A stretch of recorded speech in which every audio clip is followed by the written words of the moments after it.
नमस्कार दोस्तों, स्वागत है आप सभी का आपके अपने यूट्यूब चैनल सुमित एकेडमी में। इस वीडियो में डिस्कस करेंगे बिहार शिक्षक भर्ती की जो आपकी वैकेंसी आई थी उसकी जो कट ऑफ जाएगी उसके बारे में। सबसे पहले बात कर लेते हैं इसके रिजल्ट के बारे में। इसका रिजल्ट जो है आपका इस महीने के लास्ट में आ जाएगा, यानी कि दिसंबर के लास्ट वीक में आ जाएगा, ऐसा इन्होंने अपना बयान दिया है और न्यूज़ में ये इन्फॉर्मेशन भी आ चुकी है।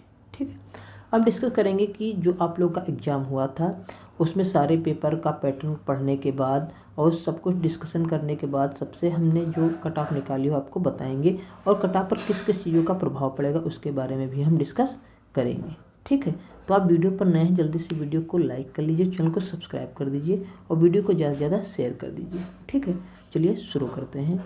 सबसे पहले देखिए कट ऑफ जो हमारी है, हम क्वेश्चन देख लेते हैं हमारे मन में आते हैं उन क्वेश्चनों के बारे में। यहाँ पर देख सकते हैं आप कितनी रहेगी cut off in all subject, सारे सब्जेक्टों में कट ऑफ क्या रहेगी। सबसे पहले हमें बताना है कि मैथ में क्या जाएगी, इंग्लिश में क्या जाएगी, हिंदी में क्या जाएगी, ये सबको जानने की ज़्यादा जिज्ञासा रहती है। उसका क्वेश्चन हमारा निकल कर आता है कट ऑफ पर क्या प्रभाव पड़ सकता है और क्यों पड़ सकता है, कि कट ऑफ जो आपकी उस पर प्रभाव क्यों पड़ सकता है, घट क्यों सकती है, बढ़ क्यों सकती है, उसके बारे में पूरा डिस्कशन करेंगे। उसका निकल कर आता है यदि टीजीटी पीजीटी का रिजल्ट पहले आए या बाद में, उससे कट ऑफ पर कोई प्रभाव पड़ेगा क्या, तो इससे बहुत बड़ा प्रभाव पड़ता है। इन सारे क्वेश्चनों के जो डाउट हैं आपकी इस वीडियो में क्लियर होने वाले हैं। ठीक है, तो चलिए देखते हैं। सबसे पहले हम देख लेते हैं एक बार कि जो हमारी वैकेंसी आई थी वो किस प्रकार आई थी। तो यहाँ पर आप देखेंगे हमने अलग अलग यहाँ पर लिख दिया है। ये आपकी क्लास 1 से 5 की वैकेंसी है। ठीक है, ये क्लास 6 से 8 की वैकेंसी है, 9 से 10 की, 11 से 12 की। ठीक, तो यहाँ पर जब आप देखेंगे तो देखेंगे यहाँ पर जो टोटल सीट्स यानी कि जो वैकेंसी आई थी वो आई थी 9,431। इसमें आई थी 32,216। इसमें निकल कर आई थी 25,829 और इसमें निकल कर आई थी 53,727। ठीक, सबसे पहले हम बात करेंगे आपके प्राइमरी के बारे में। तो यहाँ पर देखिए जो टोटल फार्म पड़े थे, यहाँ वैकेंसी थी 9,431। जो फार्म पड़े हैं वो पड़े हैं 1,07,264। ठीक है, उसके बाद अगर हम जैसे पर कैपिटा इनकम हम निकालते हैं उसी तरीके अगर हम देखें कि इतने फार्म पड़े थे और इतनी सीटें थी तो एक सीट पर कितना कैंडिडेट होगा, तो यहाँ पर निकल कर आता है 11.37, यानी कि लगभग एक सीट पर यहाँ पर 12 कैंडिडेटों के लिए लड़ाई थी। ये बात आप यहाँ समझ लीजिए। उसके बाद हम देखते हैं यहाँ पर आपका जो निकल कर आता है 6 से 8 में। तो 6 से 8 में आपकी सीटें थी 32,216। वही फार्म जो आपके भरे गए थे वो भरे गए थे 3,86,900। इतने फार्म आपके भरे गए थे, सबसे ज़्यादा फार्म यही भरे गए थे। और अगर हम यहाँ पर निकालें कि कैंडिडेट जो थे प्रति सीट पर कितने थे, तो यहाँ प्रति सीट पर जो कैंडिडेट निकल कर आ रहे हैं वहाँ निकल कर आ रहे हैं 12। ठीक, उसके बाद देखिए यहाँ पर 9 से 10 की अगर बात की जाए तो 9 से 10 में टोटल फार्म पड़े थे 2,22,286। ठीक है, उसके बाद अगर प्रति व्यक्ति या प्रति सीट पर देखा जाए कैंडिडेट कितने थे 8.6, यानी कि लगभग 9 यहाँ पर कैंडिडेट थे 9 से 10 के लिए। ठीक है, उसके बाद हम देखते हैं जो 11 से 12 सीटें थी उस पर फार्म पड़े थे 1,08,564 फार्म, और एक सीट पर यहाँ पर जो स्टूडेंट निकल कर आ रहे थे वो आ रहे थे 2.02, यानी लगभग 2 स्टूडेंट यहाँ निकल कर आ रहे हैं।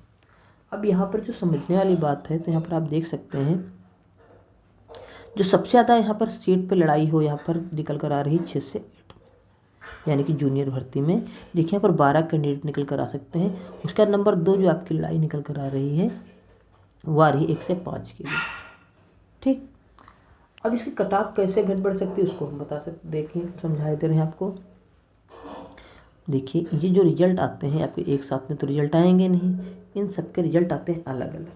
ठीक है, तो जैसे मान लीजिए सबसे पहले आपका जैसे कैंडिडेट जो होते हैं कुछ लोगों का बीएड जैसे है, तो उन लोगों ने फार्म जिसने इस पर भरा होगा वही इस पर भी फार्म भरे होंगे। कुछ स्टूडेंट ऐसे होंगे जिन्होंने जूनियर में फार्म भरा है, यानी कि 6 से 8 में और 9 से 10 में, और अगर स्टेट क्लियर है तो उन्होंने फार्म भरा होगा इसमें भी।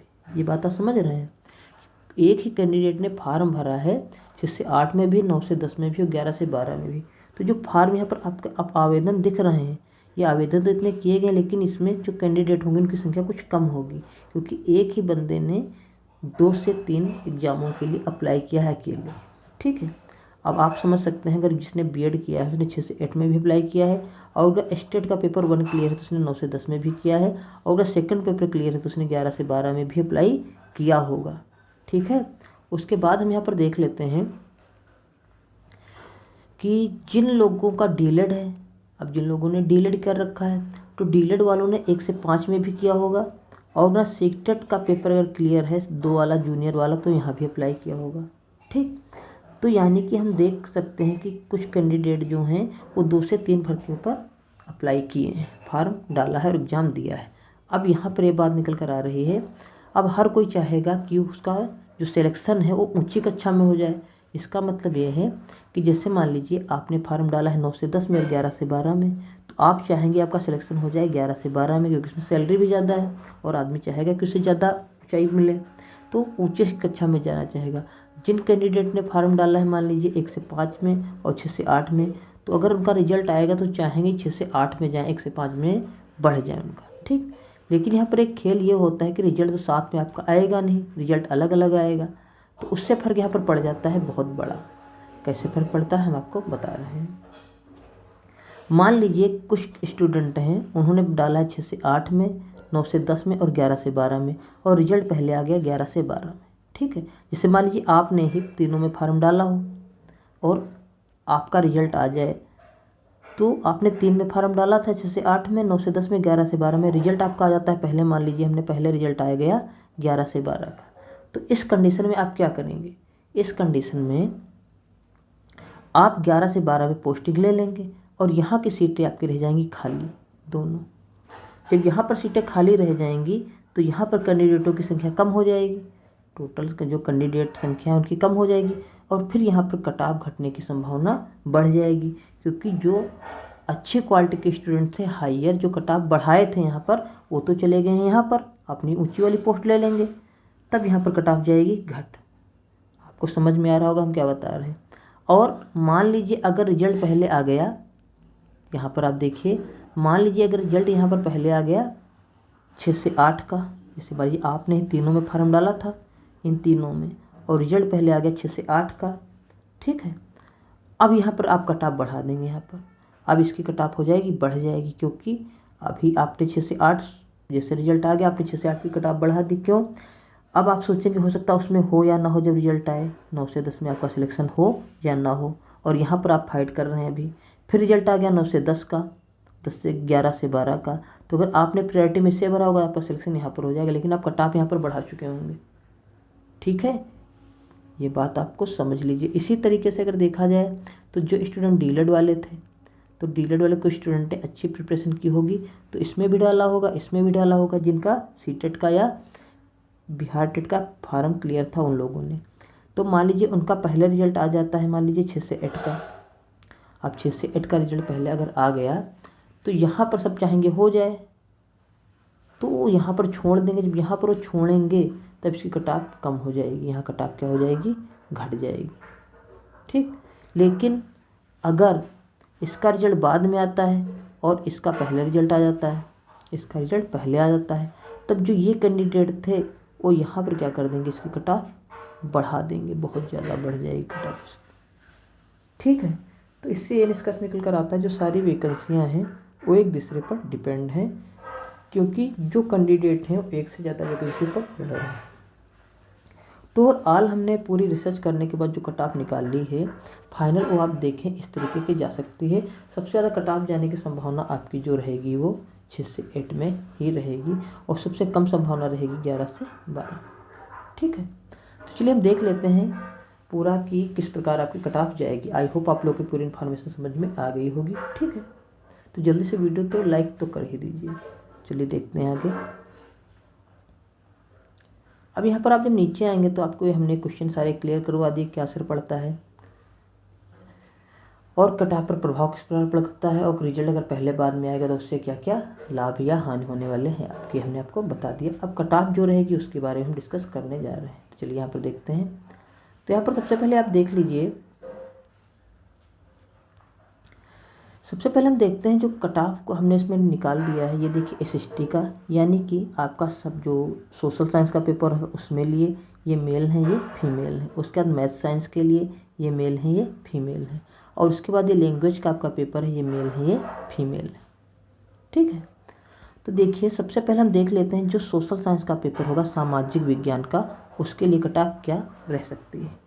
तो अगर आप जनरल के स्टूडेंट हैं, ठीक है, अगर जनरल के हैं अनरिजर्व कैटेगरी में, तो जो यहाँ पुरुषों की कट ऑफ जाने की संभावना है 75। ठीक है, वहीं अगर आप फीमेल हैं तो फीमेल की कट ऑफ जा सकती है 70 पर। इससे ऊपर कट ऑफ जाने की कोई भी संभावना नहीं यहाँ पर निकल कर आ रही है। उसके बाद अगर आप एक्स सर्विसमैन हैं तो यहाँ पर आपकी कट ऑफ जा सकती है 70 अगर आप मेल हैं। अगर आप फीमेल हैं तो आपकी कट ऑफ जा सकती है 65। ठीक है, उसके बाद अगर आप लगा लीजिए ईबीसी कैटेगरी से बिलोंग करते हैं और मेल है तो आपकी कट ऑफ 65 तक जा सकती है हाईएस्ट। और जो अगर आप लेडीज हैं यानी कि फीमेल है तो आपकी कट ऑफ जा सकती है 60 तक। ठीक है, उसके बाद हम देखेंगे अगर आप बीसी कैटेगरी से हैं तो आपकी मेल है तो कट ऑफ जाएगी 60, अगर फीमेल है तो कट ऑफ जाएगी यहाँ पर 58।